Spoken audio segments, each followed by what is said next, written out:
Bueno, entonces esta que vamos a ver ahora sería, digamos, la última charla de presentarle problemas, ¿no? De darle información. Mañana nos dedicaríamos a ver algunos ejemplos reales, hechos no sé dónde, y vamos a discutir por qué esto, por qué no aquello, no sé cuánto, que son sacados realmente de experiencias reales hechas por agencias de encuestas realmente que discuten por qué hacen esto, por qué no lo hacen. Y es un poco el paradigma de lo que haríamos nosotros cuando hacemos una encuesta, ¿no? ¿Por qué no apliqué esto? ¿Por qué se apliqué aquello? ¿Por qué esto no? ¿Por qué no aquello? Entonces después, bueno, los datos. ¿Sí? Entonces vamos a ver un área que es realmente para mí lo que hayamos dicho un poco, submuestrear, no submuestrear, los no respondientes. Que esto es caro, complejo, pero es lo más estadísticamente limpio, ¿no? O sea, no respondieron, yo voy, que selecciono una submuestra y toda la estadística está a mi favor de todo lo que, de todo lo que yo haga con esto, ¿no? Vamos a nuevamente mirar las observaciones perdidas. Hay tres cosas que deseamos hacer. Tratamos de minimizar el número de no respuestas, administración, mucho control, etcétera. Ver cuál es el efecto del sesgo, si podemos lo estimamos, y utilizar algún proceso estadístico para corregir lo que fue lo que vimos realmente con esto de razón, que teníamos puesta. Quiero que sea lo más pequeño, administración. Bueno, el sesgo es muy grande, deja ver cómo yo palio esto, ¿no? Y uno de los procesos consiste en obtener realmente información de las unidades que no responden o de los ítems de unidades que fueron muestreadas y no dieron respuesta, ¿no? Entonces recordemos que podemos tener tres modelos, ¿no? La no respuesta completa, no entrevistamos al individuo, o fue parcial la no respuesta. Vamos a poder medir el sesgo, atribuir la no respuesta. Bueno, vamos a tener que, en este caso, acudir a métodos históricos, métodos cualitativos y ver por qué es que los entrevistados no participan, por qué es que se niegan a responder algunas preguntas, etc., ¿no?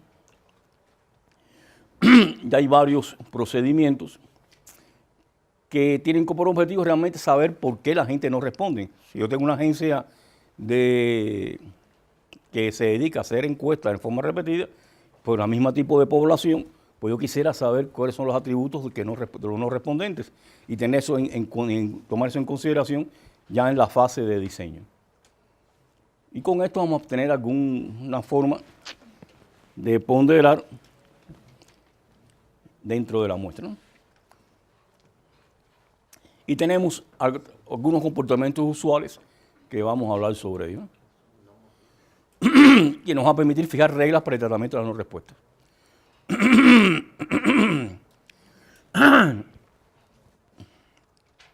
Un problema es el sesgo total y comparar este con respecto al error de muestreo.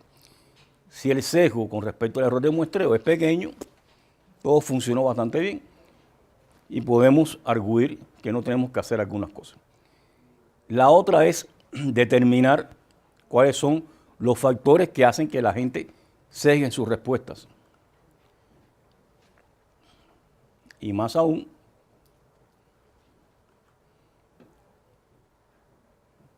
bueno, cuando entra ahí se pone feo, qué malo.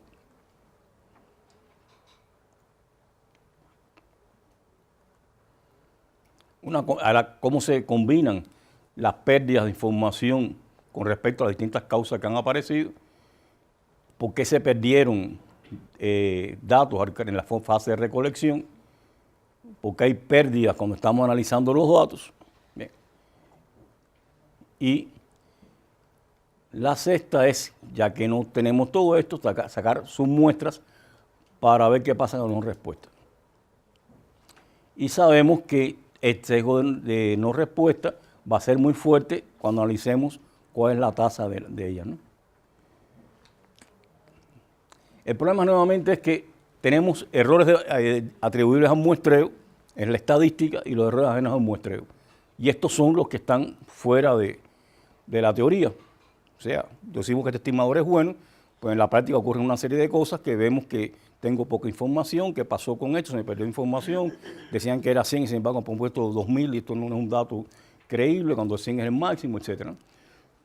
Y están dados realmente por, mientras los errores están dados realmente por la diferencia entre lo que estimamos y el parámetro, y que es generada no por la selección de la muestra, sino por otras causas. Por ello es que el muestreo realmente en la práctica también, las encuestas por muestreo tienen la trascendencia, no solamente porque sean más baratas, sino porque podemos controlar estas causas mejor que en un censo. En un censo tenemos una recopilación masiva y todos estos errores en un muestreo no podemos tener el mismo control administrativo y de supervisión, etcétera, y por eso el censo no los elimina, sino al contrario, hace que las diferencias de este sesgo sean muy grandes, aunque no hay error de muestreo. Porque el error de muestreo es cero y ser un censo, pero sin embargo estos errores están ahí y lamentablemente mucha gente cuando hacen el censo cierran los ojos. No, todo está perfecto y no es así. O sea que tenemos error total, error de muestreo más los ajenos al muestreo. Y bueno, siempre tenemos un riesgo cuando estamos haciendo una encuesta, ¿no? Vamos a dar otra visual de esto, ¿no? Deseamos estimar usando una cierta densidad y sin embargo lo que hacemos usamos una estimación de la misma y entonces el error realmente que tenemos de una función de y no va a ser más que la varianza más el sesgo al cuadrado y podemos sacar como factor común B la varianza 1 más R2 que sería realmente el sesgo al cuadrado sobre la varianza, ¿no? Entonces este es el error total. Y los factores que generan sesgo conllevan a que tengamos que trabajar con una esperanza condicional de este tipo, que estaremos trabajando realmente con la función de densidad, en la cual depende no solamente de Y, que es lo que nosotros generalmente decimos, sino depende además del modelo de no respuesta y de otros factores, los factores R, C y D. ¿Sí? Y esta esperanza formaliza la idea de que los resultados, al final de una encuesta, al fin y al cabo, dependen solo del diseño, cuando podemos decir que esta es la expresión. Ahí hemos visto el modelo de no respuesta. Tenemos 3 modelos, que ya los conocemos. Esto es lo que realmente, las no respuestas son completamente independientes de la área de interés, que bueno, es lo que todo el mundo quisiera. Aquí hay una relación entre la área de interés y la respuesta que le explica cierta variable auxiliar. Bien. ¿Y cómo se combinan estos modelos? Tenemos que realmente, nuestros efectos van a estar dados por un modelo en el cual va a haber algunos individuos que están asociados a este modelo, algunas no respuestas, otras van a estar asociadas a esta y otras a esta. O sea, nosotros hemos simplificado diciendo que hay un modelo. No, puede ser que hay un modelo para distintos grupos dentro de la muestra. ¿Bien? Unos individuos realmente no responden independientemente de Y, pero otros sí dependen de unas variables X, que son al fin y al cabo que podemos ser controladas, y otros sencillamente nadie depende de Y, de X y cualquier cosa. Y estas realmente aparecen, o sea, lo que habíamos ahorita hablamos en forma simplificada, pero realmente esto al fin y al cabo puede aparecer en distintas etapas, distintos grupos dentro de la encuesta. O sea, estamos diciendo que todo lo que dijimos anteriormente, sí, pero no. Pero generalmente lo consideramos que es este modelo, que es el que mejor nos conviene. Si usamos un muestreo adaptativo, decimos sobre la marcha, podemos decidir, o decimos al fin y al cabo que puede ser no de sino de este otro modelo, que es más complejo, pero sin embargo es tratable. Y una alternativa es decir, bueno, si tengo esta alternativa, este modelo que es muy complicado, decir que lo que debemos hacer es tomar información por qué esta gente no responde y nos lleva a usar realmente el submuestreo. Igual. Y cualquier combinación es posible, pero eso es un problema nuestro cuando estamos realmente trabajando. Solamente esto es para una visual de lo que hacemos. Ahora hay algunas recomendaciones generales. Si la no respuesta es porque no lo contactamos, podemos decir que este es el modelo que genera la no respuesta.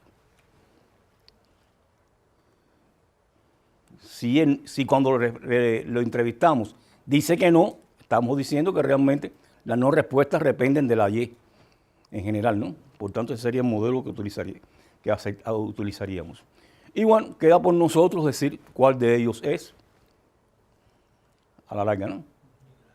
Solución, como les digo, que es a mí la que más me gusta, realmente es agradable, es la solución de Hansen-Hurwitz.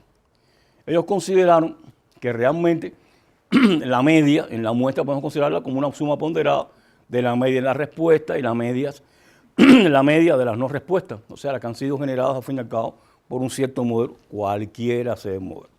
Y estas P son las probabilidades, la probabilidad de respuesta y la probabilidad de no respuesta.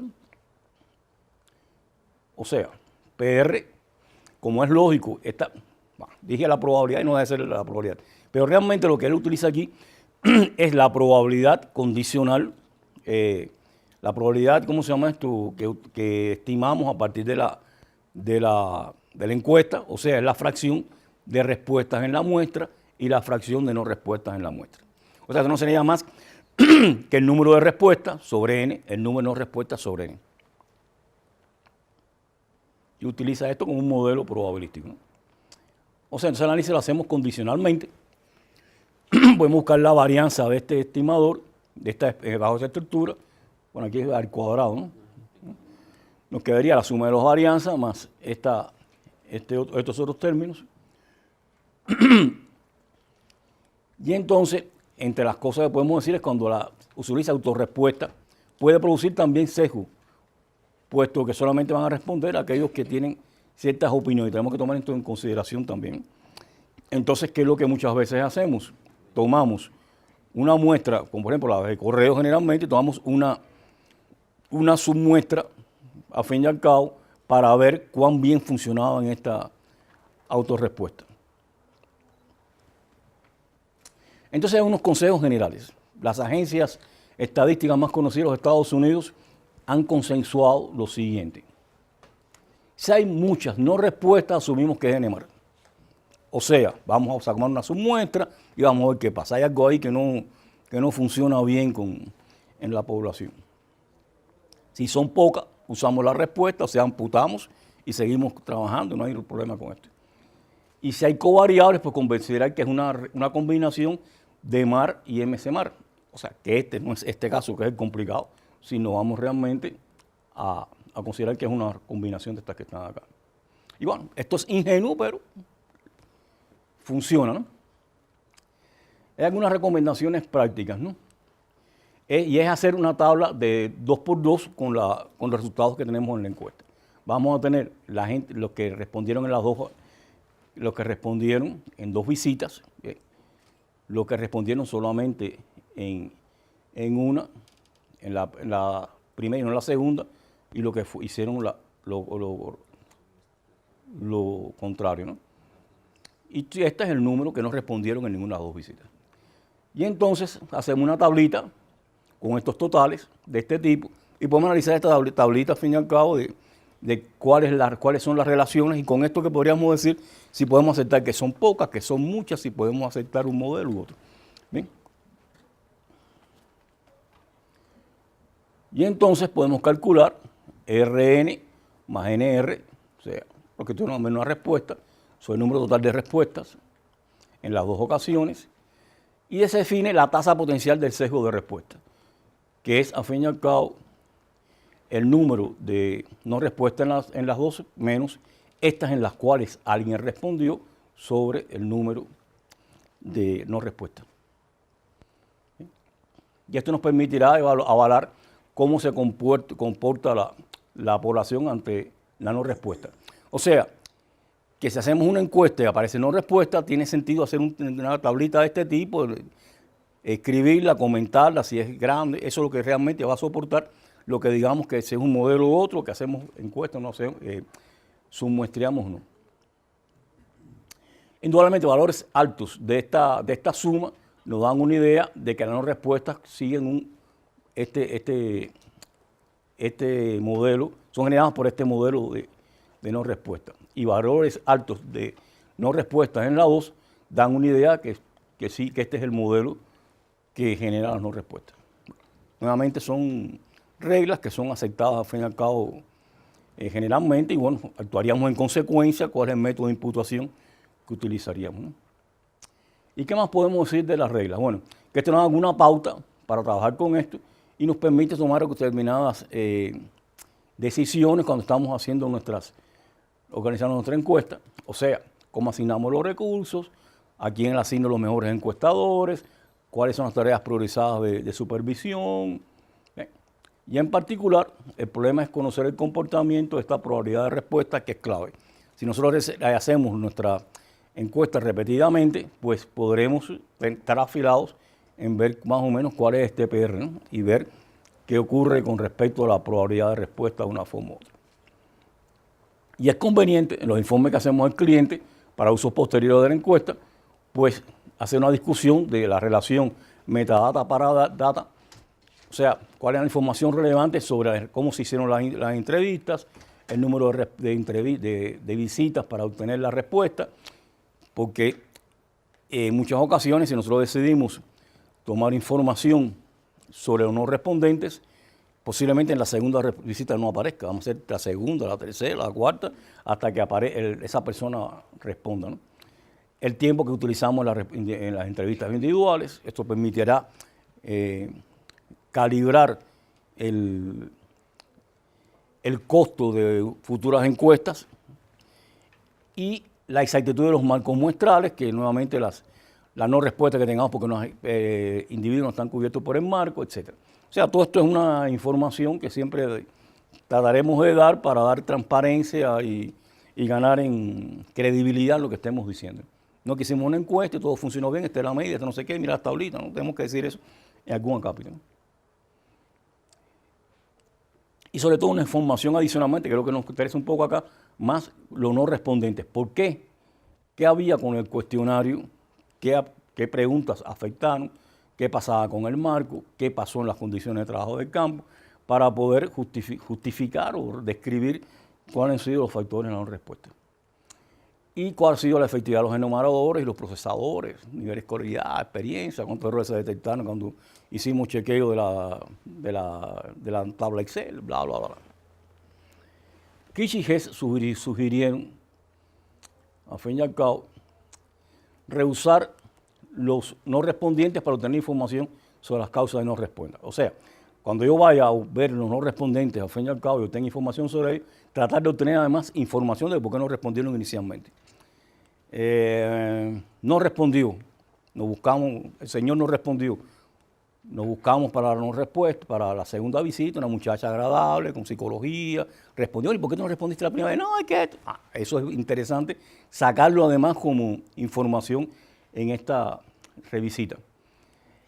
Y mantener información que nos diga, bueno, cuál es esta gente que no respondieron con esta información que tenemos, tener información, poder valorar cuáles son las características que tenga, que nos va a permitir posteriormente reducir sesgos, analizar los errores ajenos al muestreo, ver cuáles son las fuentes de rechazo, por ejemplo, si es el cuestionario, poder mejorarlo, evaluar cuáles son las tasas potenciales de sesgo por no respuesta y cosas de este tipo, ¿no?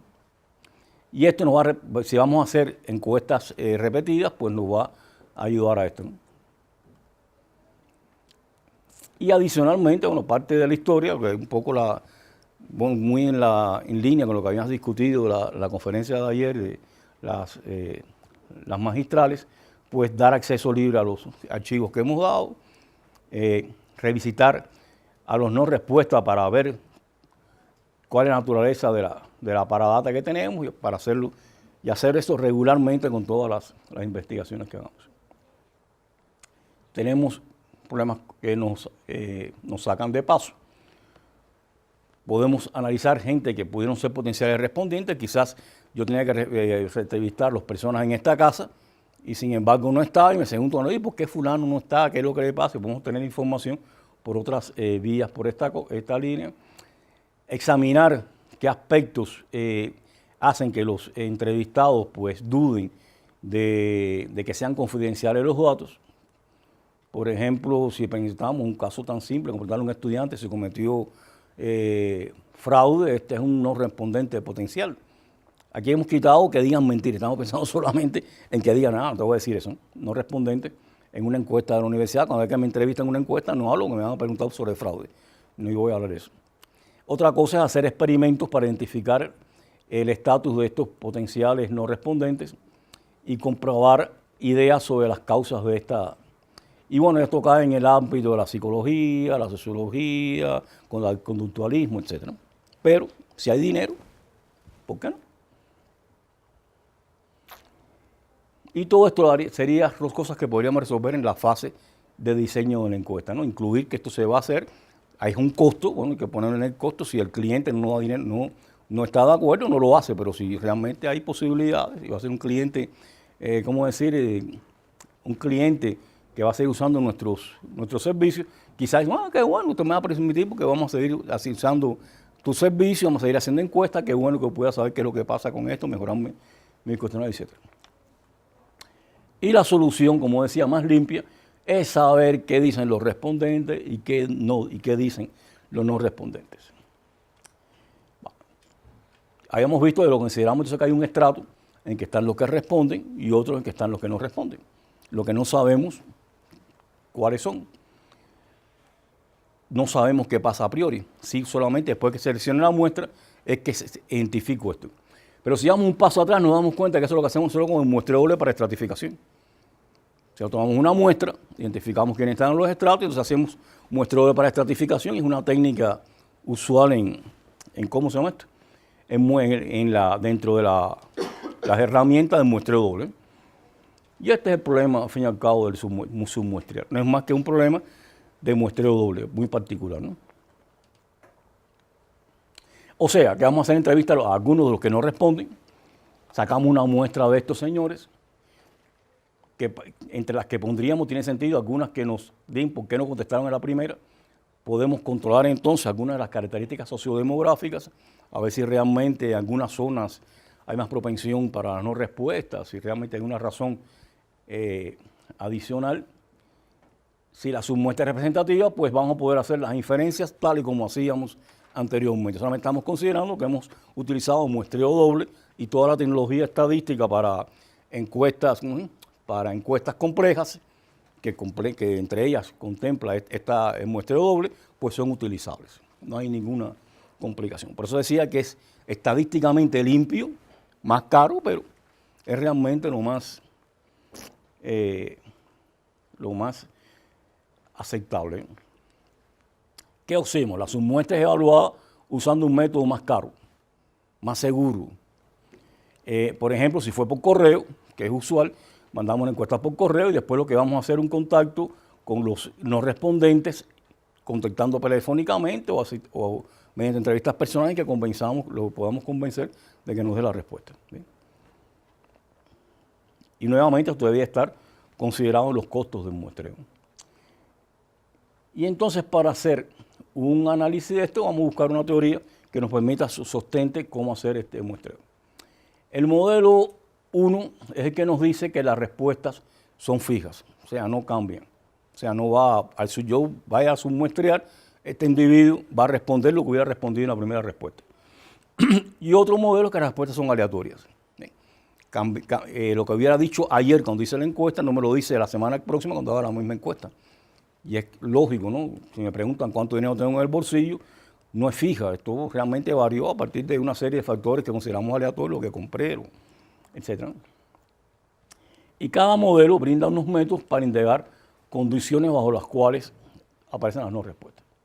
Y bueno, vamos a ver el modelo 1, la respuesta fija, que consiste en dos estratos, ¿no?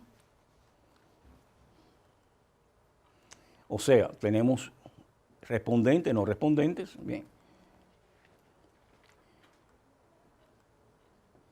Digamos que tengo una variable que es 1 si el individuo que seleccionamos responde, 0 si no. Tenemos un tamaño de muestra, el estrato no respondente, con el cual hemos trabajado ya varias veces, y el tamaño muestral de los no respondentes. Sabemos quién es el N1 que hemos visto varias veces a partir de este nuevo modelo, el N2 que habíamos visto varias veces a partir de este modelo, ¿no? El modelo de respuesta aleatoria considera que ahí está en la muestra, cuando está en la muestra se activa un mecanismo y él responde o no responde y por tanto hay una variedad aleatoria incluida en su no respuesta. El otro es que no responde y nosotros cuando veamos, bueno, todo funciona. Pero este señor es que un día está de buena y el otro está de mala. Un día está en la casa y otro día no está. Bien, y eso suponemos que esta es una probabilidad, que el mecanismo que genera no respuesta es una probabilidad. ¿Bien? La misma historia es muestreado y responde, cero en otro caso. Y claro, digamos que la esperanza de esta variable, que es una Bernoulli, es una cierta probabilidad, que es la probabilidad de que el individuo responda. Y es la probabilidad del individuo. En este caso es mucho más general que hemos utilizado anteriormente, que suponía que era un P, que era la probabilidad de no respuesta. No, cada individuo tiene su propia probabilidad de responder o no responder.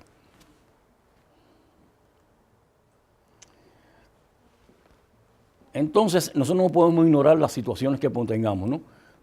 No podemos decir solamente que es que incremente el error de muestreo y cerrar los ojos y estar ignorante de que puede haber cosas que están afectándonos, decir que no me va a golpear, que son no respuestas por no sé qué, y tomar y hacer conclusiones considerando que estas no respuestas, al fin y al cabo, no tienen que afectar en lo absoluto nuestros métodos, ¿no?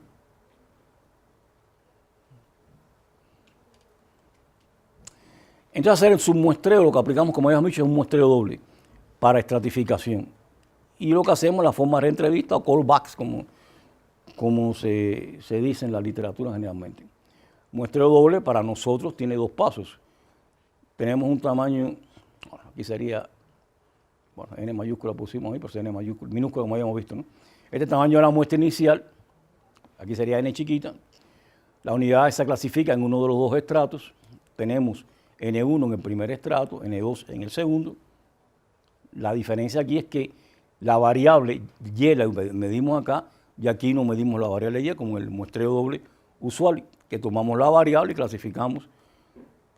Y en el segundo es hacer unas visitas a N'2, que sería un valor menor que el N2, los no respondentes, que seleccionaríamos usando el mismo diseño e incentivando el responder. Y se supone que se obtenga respuesta de todos estos señores que están acá. Claro, si no responden en la primera, yo puedo decir que voy a hacer un muestreo doble dentro de la segunda etapa y tomaría una submuestra de los N'2 y no responde y todo modelo, y así podemos hacerlo en varias etapas, pero que toda la literatura va a aparecer es solamente este caso de 2 y el que tenga el problema de rehacerlo, pues solamente es aplicar la tecnología para buscar nuevos estimadores, etc. Por ejemplo, tenemos una muestra de 1000 estudiantes, le enviamos un cuestionario por correo electrónico. A una muestra de 106 le preguntamos qué tiempo estudia, que se ha hecho fraude, responden 46, tomamos una submuestra de los 60 no respondentes y observamos al fin y al cabo los que respondieron. Tengo un caso real, tenemos que estimaban 20,5, tenía 1% de fraude, y sin embargo cuando vamos a los que no respondieron, tenemos que realmente estudian un número mucho más pequeño de horas y cometían un fraude en un porcentaje mayor, ¿no? Las varianzas, bueno, no fueron tan diferentes las varianzas, ¿no? Al fin y al cabo, para el tamaño de muestra aquí 46 y aquí fue de la submuestra 20, o sea, muestreamos 66 estudiantes. Y este es el caso clásico en el cual estamos viendo que los modelos que hubieran buscado de imputación no hubieran funcionado, muchos de ellos, porque este muchacho que está acá tiene un comportamiento muy diferente de los que respondieron. Por tanto, todas nuestras inferencias habrían sido malas. Llegamos acá, podemos empezar a pensar, a evaluar al fin y al cabo que son dos estratos con medias muy diferentes, pero sin embargo con desviaciones bastante parecidas. Y bueno, y con eso todo lo que cuelgue.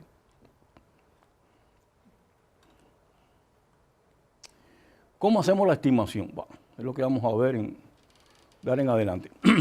La primera, como es lógico, esto es un problema bien viejo. La primera solución fue dada por Hansel Hughes en el 46, que dijo que si nos daba un número K mayor que 1 y decía, bueno, si esta es la medida de los respondentes, esta es la medida de la submuestra de los no respondentes, selecciona una muestra S, bueno, después obtiene los respondentes, computa toma la muestra de los no respondentes, el tamaño de la muestra N'2 es N2 sobre K. Si K es 1, bueno, sencillamente lo que hace un censo de los no respondentes y tendríamos la muestra inicial, ¿no? Y en el 4, pues seleccionamos esto que está acá. Y evaluamos al fin y al cabo esta muestra, la submuestra de los no respondentes y computamos esto, ¿no? ¿Qué había dicho él? Que él tenía al fin y al cabo, una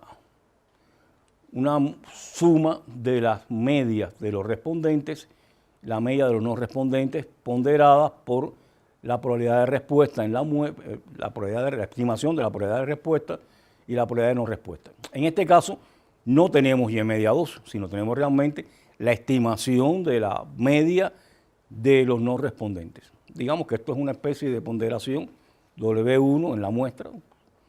Si fuera generalmente cuando es en la población sería W grande, pero nosotros no conocemos los números de no respondentes y respondentes. Y bueno, usamos esto. Y usar esto en el resto del análisis. Claro, aquí hay un primer problema. Aquí tenemos dos etapas de la aleatorización, por tanto tenemos que trabajar con esperanzas condicionales, varianzas condicionales y cosas de ese tipo, ¿no?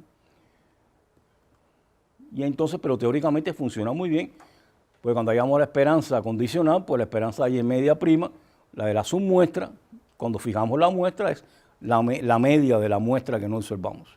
Entonces, cuando trabajamos con la esperanza de la esperanza, esto sencillamente realmente es la media teórica de los no respondentes. Y por tanto, bueno, podemos trabajar con todo lo que hagamos aquí adelante, lo podemos hacer tranquilamente porque podemos trabajar con un estimador insesgado, ¿no? Tenemos, nuestros datos son estos, N1 y Y media 1, número de respondentes y su media, número de no respondentes y la media de la muestra de no respondentes. Y esto es un estadístico suficiente y por tanto, todo lo que estábamos diciendo, estamos apreciando toda la información relevante sobre la población, etcétera, y podemos confiar que todo lo que estamos haciendo, esto nos brinda esta información relevante sobre la medida de los estratos. Las esperanzas, la esperanza de N1 es una variable binomial, es N por la verdadera proporción de individuos en el estrato I. Entonces, además, sabemos que esta es la verdadera media de los respondentes y tendremos entonces como estimador este que está acá. Podemos verlo en esta forma, ¿no? O sea, sumamos y restamos W2 y media 2. ¿Bien? Entonces, tenemos aquí que tenemos qué cosa, es la medida de la muestra, si todos hubieran respondido, menos esto que está acá. Bueno, esto en cierto sentido podríamos decir, es lo que interesa ver, pero si vayamos a la esperanza condicional, este es Y media, la esperanza es la media total, este es W2, pero la media de la esperanza de esta es Y media 2, por tanto esto es 0. Por tanto tenemos la insesgadez de este estimador. Y ya nos quitamos muchos problemas de encima, ¿no? Bueno, como decíamos, esa es la media. Por tanto, su esperanza es μ y la esperanza de este señor es 0 condicionalmente, por tanto, esa solución que dio Hansen era buena desde el punto de vista estadístico. El problema que teníamos es que esta es la varianza de la media que conocemos, pero aquí teníamos otro término, ¿no? Ese era el primer término, pero sin embargo lo que tenemos es que este otro señor tiene otra expresión, el otro término. Hay un término en covarianza, bla, bla, bla, bla. El término es 0. Eso es lo que ocurre condicionalmente. Y tenemos entonces que esta es la expresión de la varianza del otro término. Y el otro término en covarianza se anula. Bien, o sea que como son variables aleatorias, estos dos tenemos que dar la esperanza de la varianza. Y tenemos que esto realmente es lo que tendríamos como adición en el error a partir que submuestreamos. Teníamos la varianza de la media, el primer término, sigma 2 sobre n, pero aquí tendremos este nuevo término, que es el incremento que tendremos en términos del submuestreo. Claro, si W es pequeño, bueno, es pequeño. Si K es 1, está claro, seleccionamos toda la muestra, es 0. Y como la covarianza de los dos términos es 0, queda lo que todos conocemos, que es la expresión del error de muestreo. Error si no hubiera no respuesta, error cuando tuvimos que tomar una submuestra. En general este problema se puede ver a partir de un valor zeta y decimos que el tamaño de la muestra de no responder va a ser zeta por N2. Y bueno, y cada uno puede inventar su regla, ¿no? Además de estas dos reglas que han sido propuestas, hay otras por ahí, pero bueno, esta la hice yo, así que tengo que darle propaganda yo mismo, ¿no? Hansen-Hurwitz sería que cita es 1 sobre K. La de Rinaz, que cita, tiene esta expresión que es un poco complicada. Y como hay que vivir de algo, yo lo que dije es que esta era cita, ¿no? Entonces, si regresáramos al mismo ejemplo que hicimos anteriormente, teníamos estos resultados, ¿no? Vamos a darle otra visita a este ejemplo. ¿Qué pasa si hubiéramos usado Hansen-Hurwitz usando K3?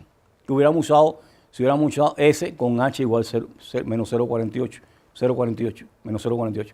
¿Y qué si usáramos B igual a N'2 igual a 34, que fueron los no respondentes? Cuando analizamos esto, todo lo que hacíamos es común, porque es común al uso de muestreo doble. O sea, lo que tenemos sencillamente, aquí aparece cita en el término este, que era el que nos fastidiaba, porque era el asociado ¿cómo se llama esto? Al submuestreo. Tenemos que sustituir aquí, al fin y al cabo, las reglas, hacer alguna brujería ahí, qué pasa por aquí, por allá, y se obtiene una expresión. Y así, lo que hacemos un poco de teoría, pues podemos entretenernos con eso, inventar un cierto cita y posteriormente que trabaje con esta teoría, sé que el estimado va a ser insesgado, que la varianza va a tener este término como adición, y lo que tengo que trabajar con la esperanza y la esperanza condicional de esto, a ver qué sale, ¿no? Y bueno, y así pueden encontrarse muchos artículos definiendo una regla de submuestreo, bla, bla, bla, bla, y lo que hacen al fin y al cabo parten de esta expresión general. Si hacen un poco de álgebra, tenemos que hay una expresión general para la esperanza de la varianza de ese término, y tendremos que este sería para de Hansen-Hurwitz, este es el término del error que se adiciona por hacer submuestreo, que este es el que se adiciona en el caso de Rinaz, y este es el que se adiciona en el caso de mi propuesta, ¿no? Si tomando entonces esta expresión como que esta es el valor que tendría el otro término, tendríamos que ser un factor de sigma y2 y quedaría como expresión esta que tenemos acá. Esto varía en función del método utilizado. Otro inventa otro método, bueno, busca qué quedó esto y llega acá y resolvió su problema. Lo que sí está claro es que cada vez que hagas un muestreo va a crecer y va a ser mayor mientras mayor sea esta esperanza. En términos de error, ¿qué tenemos? Que vamos a preferir la regla de Hansen-Hurwitz si es menor que esta expresión en términos de la de Rinaz. Están haciendo un trabajo, dicen Hansen-Hurwitz, ¿por qué? Bueno, es mejor, ¿no? Solamente es mejor si tú usas este K. Con respecto a la mía, cuando ocurre esto, ¿no? Y la de Rinaz es mejor que la mía cuando ocurre esto. O sea, tenemos criterios para poder valorar bajo qué condición una es mejor que la otra, pero la decisión de cuál es que utilizamos, idealmente es mía, es de uno. Si yo voy a utilizar la mía, pues busco realmente buscar que esto no ocurra para decir que la mía es mejor. Y cuando este señor usó la suya, se buscó, decía que era mejor cuando K que este y justifica que este K es muy grande o que este W es muy pequeño, lo que sea, para justificar al fin y al cabo el uso de una regla o la otra. Bueno, y eso se vive, ¿no? Ahora, el problema es que ninguna de ellas es absolutamente mejor. Hansen-Hurwitz va a ser mejor en este caso, ¿no? Pero con respecto a la mía tendría esta relación y las dos cosas no pueden pasar al mismo tiempo. Porque si no, estaría más definida, no cumpliría con que K debe ser mayor que 1. Y entonces, ¿es posible determinarle mejor? Bueno, cuando estamos trabajando, pues podemos usar una de las tablas y poder decir que es mejor que la de fulano, diciendo cuestiones de este tipo, acotando dónde se mueven, etc. Pero sin embargo, Rinaz es absolutamente mejor, solamente si ocurre esto, ¿no? Pero sin embargo, bueno, vamos a regresar a la tabla. Teníamos que sería la visita, vamos a visitarla nuevamente. Vamos a suponer que no ocurre, si no preferimos la regla de Hansen, etcétera, pues podemos ver qué ocurre. Ocurriría esto con los valores que habíamos tenido, ocurre esta situación, ¿no? Que aquí realmente Hansen es mejor, porque no es mejor, porque debería ser menor que 1,67 y no lo es, ¿no? O sea, en este caso está justificado que con esas decisiones anteriormente, la decisión de Hansen no funcionaba. Bien. El otro factor son los costos, indudablemente. tenemos una función de costo, un costo inicial de la encuesta, lo que siempre hemos visto, lo que cuesta obtener una respuesta de los respondentes, pero hay un costo adicional que es lo que tenemos que gastar por estos no respondentes. Pero bueno, hay otras funciones de costo, podríamos poner aquí una función C3 que fuera el costo de visitar a los no respondentes, bla, bla, bla. Bueno, pero esta es la que usualmente aparece en los textos, ¿no? Y bueno, estamos pensando en términos de ganar, entonces lo que decimos que esta es una función de costo. Bien, nuevamente tenemos que buscar cuál es la esperanza, cuánto es la esperanza de la función de costo, y esa esperanza va a depender nuevamente de la regla utilizada. Y entonces ocurre lo siguiente, que si Hansen-Hubitz sería esta la expresión, para la mía sería esta, y entonces tendríamos que Hansen-Hubitz es mejor si se cumple esta relación. ¿Ok? Sería más barato y por tanto podríamos saber bajo qué condiciones funciona. Y en este caso, bueno, como ocurre esto, pues tendríamos que realmente es mejor la de Hansen-Hubitz, sabemos cuánto gana. Es más barata que la propuesta que yo había hecho, ¿no? O sea que en este caso es más barato, pero es menos exacto. Más barato, pero es menos exacto. Porque realmente, otro de los resultados que hay es que ninguna es mejor absolutamente. Si usamos un valor del parámetro de submuestreo para el cual sea mejor en términos de precisión, va a ser más caro. Y es lógico. Si yo quiero que sea más preciso, tengo que tomar muestras más grandes y por tanto va a ser más caro. O sea, un resultado que es, por decirlo, natural que esto ocurra. Pero la decisión, al fin y al cabo, es muestrista de cuál es el K que toma en función, como es lógico, del dinero que tenga asignado a la encuesta. ¿Alguna otra cosa? Hay rollos con la esperanza de Rinatz, independientemente de lo que hizo, es que todo lo que él se basa es que tiene que haber un desarrollo en series de Taylor, y es un rollo buscar, por ejemplo, que cuánto vale el costo, etcétera, porque es un rollo ahí técnico que aparece con su tecnología, porque siempre lo tiene abajo. Siempre está claro que podemos derivar un valor de K óptimo, minimizando la función de varianza. Eso aparece, al fin y al cabo, las Hansen aparecen en los libros de texto. Y tendríamos una variopinta de problemas que tenemos que resolver en cada cosa. Y el resto, bueno, es un problema nuestro, es decir, con precisión, cuál es nuestra precisión. Esto depende de la experiencia. Y el resto es trabajar, equivocarse, aprender. ¿Bien? Todos los ingredientes están hechos cuando queramos cocinar, al fin y al cabo, nuestra encuesta y definir, al fin y al cabo, cuál sería el método de submuestreo que utilicemos, sabiendo cuáles son las posibles consecuencias. Muchas gracias. Y podemos abrir una sesión de debate en lo que queda, cuando yo lo planifique, pero sería realmente mañana, ¿no? Cuando haremos esa sesión de debate. Pero creo que nos queda, no nada, prácticamente se acaba esto, ¿no? Pero si quiere podemos discutir alguna cosa en los 10 minuticos que nos queda, algo por el estilo. Y si no, bueno, mañana que va a ser el día todo para eso. Por otra parte, ahí yo puse las conferencias, ¿no? O sea, las pueden bajar aquí, están puestas aquí en el D, están todas las charlas. Aquí, en el disco D, están todas las charlas. Va a haber más de lo que yo estoy diciendo acá porque tengo varias versiones y mandaron una plantilla para poner esto y entonces yo busqué ese arreglo, pero ahí están 2 o 3 versiones de la misma conferencia en PowerPoint y bueno, lo bajan ahí. Está dividido por ficheros por cada conferencia. Y la de ejemplos que vamos a ver mañana también está ahí. Bien, díganme. Un comentario. Es bueno entender. Banco de México aplica mensualmente una encuesta para medir cuál es el ingreso de visitantes internacionales que llegan a México. Sin embargo, hay un alto porcentaje de no respuesta en esos resultados que obtiene Banco de México. Con esta forma de trabajar, yo podría mejorar la encuesta. Perdón. ¿Se escucha? No hay ningún problema.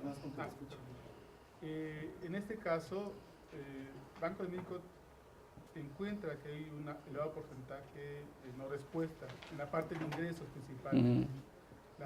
La persona que entrevistan da mucha información, pero en la parte de ingresos en particular no hay información hay aspectos ahí, digamos, Está claro, sabe por qué. sociales o Se sabe por qué. culturales que Claro. no explican. En la parte de turismo nos preocupa porque ese indicador de ingreso por visitantes internacionales, aunque ha venido al alza, quizás no está reflejando realmente el volumen de recursos que estarán ingresando en principio por vía de visitantes internacionales. Hay el esfuerzo de mejorar esa encuesta, pero implica, como dices aquí, hay costos que se tienen. Una respuesta es de que después de hacer cierto tipo de encuestas, hay un nivel en el cual más encuestas es más costo, pero no hay mayor información.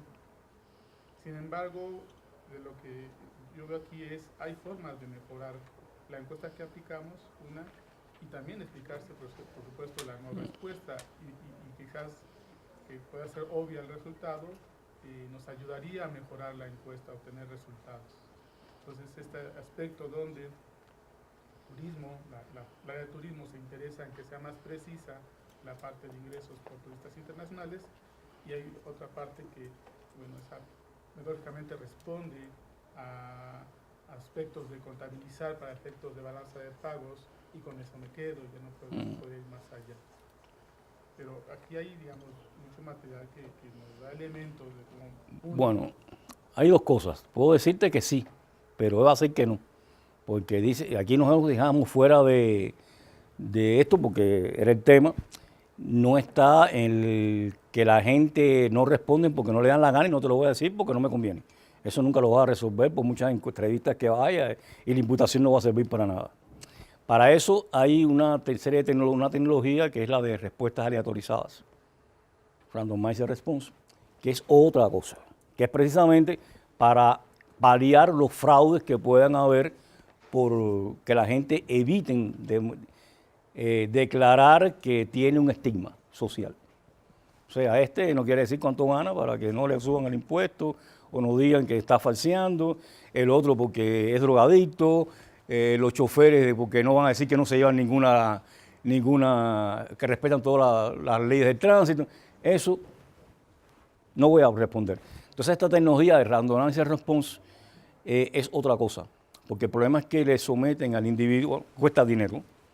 Hay que sentarse con él, convencerlo, mira, mijito, no te vas a enterar de nada, y le demuestra que no va a enterarse de qué es lo que no va a enterarse de su verdadero estatus. Entonces, lo que hace es un experimento aleatorio, hay tecnologías para eso, en la cual, por ejemplo, él selecciona entre varias preguntas y da la respuesta a esa pregunta, pero tú no sabes cuál de las preguntas responde. Y entonces por ahí hay una brujería con la cual se busca un estimador máximo verosímil y se resuelve eso. Y el estimador es insesgado, pero bueno, tiene un error más grande, pero bueno, logra realmente resolver ese problema. Yo he hecho algunas aplicaciones en ese sentido, que precisamente lo que hacía, que le aplicaba randomized response a las no respuestas. Que es otro cosa, porque habría que ver lo de la respuesta aleatorizada, que es toda una teoría, y después decir, mira cuando lo aplicas aquí. O sea, hay muchas cosas que quedan fuera de esto. Pero el caso este es el caso clásico. Y como están en un sector que, digamos, no es... Bueno, y se aplica precisamente... Las pocas veces se aplican en cosas de este tipo. O sea, donde es un sector de personal generalmente educado, que puede entender que no le están diciendo mentiras, que hay cierto control sobre él, porque puedo sentarme él, es un ¿cómo se llama esto? Es un manager. Yo me siento con él, mira, te demuestro, y yo viro la espalda para que no me diga.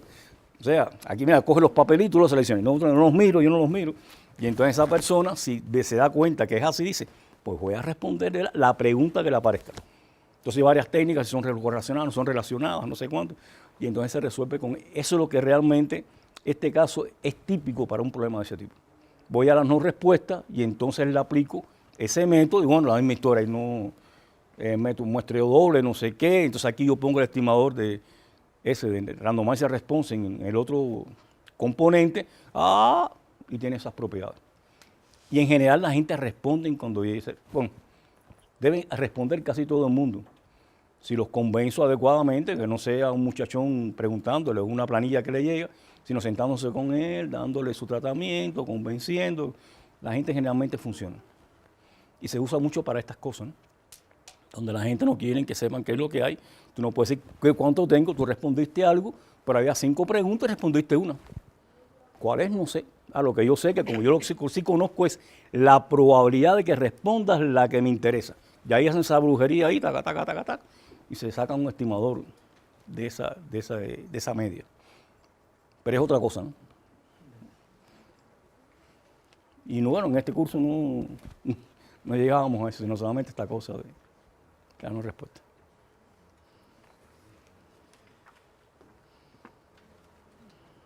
¿Alguien más? Bueno, seguimos ahí. Sí. ¿Cómo, digamos, aquí mostró cómo formas de calcular varianzas y estimadores? Y la pregunta es cómo se incrementa la dificultad al estar trabajando con muestras complejas. Bueno, el problema es que en la última etapa yo aplico eso, ese es el rollo, ¿no? Aquí vimos el caso de muestreo simple aleatorio. Digamos que ahora yo tengo, ¿qué cosa? Un estratificado, para hablar de un caso medio menos complicada. Yo tendría que aplicar esto entre cada estrato. Entonces tendría que ser la suma de los BI, pero multiplicado por el Y media J de no sé qué, de muestreo doble, y buscar la cosa esta. Tengo un muestreo, ¿qué cosa? Por conglomerado. Bueno, entonces tendré que buscar qué es lo que estoy estimando, si tengo varias etapas. Y entonces lo que yo aplico, este método del submuestreo, bueno, quizás si es conglomerado es peor. Pues tendría que sacar digamos que es un conglomerado en 2 etapas. O sea, si es un conglomerado grande, yo puedo tener no respuesta dentro del conglomerado y estoy embarcado porque en el monoetápico se supone que todo el mundo responde allá adentro, ¿no? Entonces, bueno, tendría que aplicar adentro esta tecnología y hacerlo. En muestreo de 2 etapas tendría que seleccionar una submuestra de los estratos, de los conglomerados que no respondieron y una submuestra de la submuestra. Y entonces se complica. Pero bueno, eso es, como digo, frío ¿cómo es esto? El buró. Dame tiempo. Ah, ¿tú quieres? Dame tiempo. Dame 2 mesecitos para pensar en eso, consultar. Eso no puede ser, oye, dámelo mañana. No. Ese es el hot deck. Caliente con el dedo. Tan. Mira, por la media le hago esto, pero si es el hot deck, que es por donde surgió esto realmente, que había que dar respuesta a las agencias, etcétera. Un hot deck, no, hay que inventarla, ¿no? Para buscar cómo se inventa lo menos gravemente. La media, hace una simulacioncita. Tengo un software que lo imputa y le echo la culpa al software si no funcionó bien. No usé el software tal, con el procedimiento tal, y déjame que limpié mi cosa de esta, ¿no? Pero tengo que estar consciente qué errores puedo estar cometiendo. Pero cuando yo voy metiendo hacia abajo, tengo que ir a la última etapa y entonces después hacia atrás a ver cómo hago los estimadores. Pero es un trabajo ahí de mesa.